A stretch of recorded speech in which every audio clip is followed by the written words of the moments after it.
How do I know I am God's elect? Because Satan is chasing me. Listen, grace did not make us forget the devil.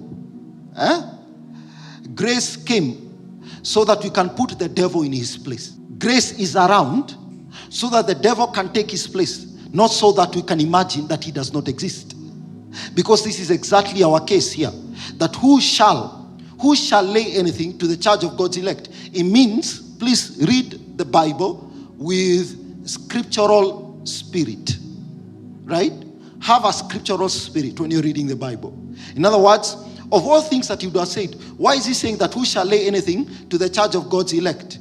In other words, there are always cases where Satan is laying charges against God's elect. Right?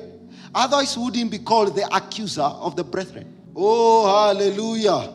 I said he wouldn't be called the accuser of the brethren if he is not laying up charges against God's elect.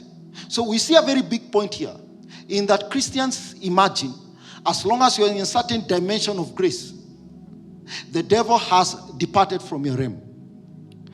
Please notice, the closer you come to God's presence, the more interested the devil becomes in you. Because if you are elect, then you must be tried. It is God that justifieth. And I say two things here, folks, which I hope you'll never forget.